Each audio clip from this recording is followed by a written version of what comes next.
Hello friends, welcome to more creative. दोस्तों, आज 2 सितंबर दिन सोमवार है, वह हिंदी महीना भादो और कृष्ण पक्ष की चतुर्दशी है। तो चलिए शुरू करते हैं आज की बड़ी खबरें। यदि आपको खबरें पसंद आए तो वीडियो को लाइक जरूर करिएगा और आप हमें प्रदेश के किस जिले से देख रहे हैं कमेंट बॉक्स में जरूर बताइएगा। दोस्तों, यदि आप चैनल पर नए हैं तो चैनल को सब्सक्राइब कर बेल आइकन पर क्लिक कर दें ताकि अगला वीडियो आपको शीघ्रता से मिले। दोस्तों, मुख्यमंत्री मोहन यादव जी ने की है बड़ी घोषणा के तहत उन्होंने कहा कि प्रदेश के थानों में अब अपराधियों की जाति नहीं पूछी जाएगी, अंग्रेजों के जमाने के नियम बदले जाएंगे। मुख्यमंत्री ने कहा कि अपराध के लिए सिर्फ अपराधी जिम्मेदार होता है, पूरा समाज नहीं। अब तक अपराधी किस जाति का है, किस समाज का है, यह सब रिपोर्ट में लिखा जाता था, लेकिन अब यह जरूरी नहीं होगा। दोस्तों, किसानों के लिए जरूरी खबर है। भारी बारिश से सोयाबीन की फसल बर्बाद हो गई है। मुआवजे को लेकर अधिकारी के पैरों पर गिर रहे हैं किसान, उसके बावजूद भी मुआवजा नहीं मिल रहा है। दोस्तों, बैतूल जिले से खबर है। मध्य प्रदेश के बैतूल जिले में भारी बारिश के चलते भैंसदेही विकास खंड में किसानों की सोयाबीन की फसल बर्बाद हो गई। फसल में पीला मोजेक रोग लग गया। मेहनत कर किसानों ने अपनी फसल बर्बाद होते देख कृषि विभाग से मदद की दरकार की। अपनी मेहनत पानी में डूबने के बाद किसान कृषि कार्यालय पहुंचे और वहां पर ज्ञापन भी सौंपा। इस दौरान किसानों के चेहरे पर निराशा साफ तौर पर दिखाई दे रही थी। फसल बर्बाद होने से निराश किसान कृषि अधिकारी के पैरों पर गिर पड़े और बर्बाद हुई फसल का मुआवजा दिलाने की गुहार लगाई। वहीं कृषि अधिकारी ने किसानों को हर संभव मदद का आश्वासन दिया, लेकिन किसानों के जख्मों पर सरकारी मरहम कब तक लग पाएगा, यह तो आने वाला वक्त ही बताएगा। मध्य प्रदेश में जल्द हो सकती है निगम मंडलों में नियुक्तियां। मुख्यमंत्री मोहन यादव बीते दिनों दिल्ली जाकर बीजेपी आलाकमान से मुलाकात के बाद इस तरह के कयास लगाए जा रहे हैं कि मध्य प्रदेश में जल्द ही निगम मंडलों में नियुक्ति हो सकती है। मुख्यमंत्री मोहन यादव ने बीते रोज दिल्ली पहुंचकर गृह मंत्री अमित शाह से मुलाकात की थी। इसके बाद उन्होंने शिवराज सिंह चौहान, मनोहर लाल खट्टर एवं रेल मंत्री अश्विनी वैष्णव से मिलकर मध्य प्रदेश में लंबित तमाम प्रोजेक्ट पर चर्चा की और उन्हें जल्दी निपटाने की मांग भी की। कयास लगाए जा रहे हैं कि इस दौरान सीएम मोहन यादव की बीजेपी आलाकमान से निगम मंडलों में नियुक्ति को लेकर चर्चा भी हुई है। अब बीजेपी आलाकमान द्वारा हरी झंडी देने पर ही निगम मंडलों में किसी तरह की नियुक्तियाँ हो सकेगी। लंबे समय से मध्य प्रदेश में निगम मंडल के अध्यक्ष, उपाध्यक्ष और अन्य पद रिक्त पड़े हुए हैं। दोस्तों, इंदौर में फर्जी परीक्षा देने का मामला सामने आया है। चाचा की जगह भतीजा दे रहा था एग्जाम, पुलिस ने कर लिया गिरफ्तार। मध्य प्रदेश के इंदौर जिले से एक खबर सामने आई है, जहां नर्सिंग 3rd की सप्लीमेंट्री परीक्षा में चाचा की जगह भतीजा परीक्षा दे रहा था, जिसे पुलिस ने गिरफ्तार कर लिया है, जिस पर विभिन्न धाराओं में मामला पंजीकृत कर आगे की कानूनी कार्रवाई की जा रही है। दरअसल घटना संयोगितागंज थाना क्षेत्र की है, जहां फर्जी तौर पर नर्सिंग की परीक्षा देने पहुंचे एक युवक को गिरफ्तार कर लिया गया। आरोपी फर्जी परीक्षा पत्र लेकर अपने चाचा की जगह इंदौर एग्जाम देने पहुंचा था, तभी चेकिंग चलाई गई। इस दौरान परीक्षा रूम में मौजूद अधिकारी ने उसे पकड़ा और पुलिस के हवाले कर दिया। दोस्तों, मध्य प्रदेश को एक और सौगात मिलने वाली है। एक और वंदे भारत ट्रेन की मिलेगी अब प्रदेश को सौगात। मध्य प्रदेश वासियों के लिए खुशखबरी है। साल 2024 के अंत तक प्रदेश को 2 और वंदे भारत की सौगात मिल सकती है।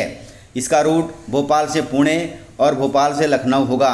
यह वंदे भारत एक्सप्रेस का एडवांस वर्जन रहेगा। इन ट्रेनों के बाद मध्य प्रदेश में वंदे भारत ट्रेन की संख्या 3 से बढ़कर 5 हो जाएगी। हालांकि अभी आधिकारिक तौर पर शेड्यूल जारी नहीं किया गया है, लेकिन जल्द ही इसकी उम्मीद जताई जा रही है। करोड़ों लाडली बहनों के लिए खुशखबरी है। सितंबर महीने में मिलेगी लाडली बहनों को सौगात, फिर आएंगे खाते में 1250 रुपये। सितंबर का महीना लग गया है और जल्द ही योजना की अगली किस्त आने वाली है। आमतौर पर हर महीने की 10 तारीख को किस्त जारी होती है, लेकिन इस बार गणेश चतुर्थी और तीज के त्यौहार को देखते हुए समय से पहले ही किस्त जारी हो सकती है। हालांकि अभी तक आधिकारिक पुष्टि नहीं हुई है। इससे पहले 15वीं किस्त 10 अगस्त शनिवार को मुख्यमंत्री मोहन यादव ने जारी की थी। इसके तहत प्रदेश की 1 करोड़ 29 लाख लाडली बहनों के खातों में 1897 करोड़ रुपए भेजे थे। इसमें लाडली बहना को 1250 रुपये के हिसाब से मिला था। वहीं अतिरिक्त 250 रुपये की राशि भी रक्षाबंधन के उपहार में भेजी गई थी। अब 16वीं किस्त आनी है, जो 1250 रुपये होगी। दोस्तों, 1 महीने बाद भी किसानों को नहीं मिला है मूंग उपज का भुगतान। प्राइम सपोर्ट स्कीम के तहत इस वर्ष की गई मूंग खरीदी में किसान परेशान दिखाई दे रहा है। बीते 5 अगस्त तक हुई मूंग की खरीदी में अब तक किसानों के खातों में भुगतान नहीं पहुंचा है, जिससे किसान अपने आप को ठगा सा महसूस कर रहा है। इस वर्ष समर्थन मूल्य पर मूंग का विक्रय करने के लिए 29,448 किसानों ने पंजीयन कराया था। वहीं 27,301 किसानों ने स्लॉट बुक किया था। इसके अलावा अंतिम तिथि तक 26,022 किसान ने 7,17,340 कुंटल मूंग का विक्रय कर दिया।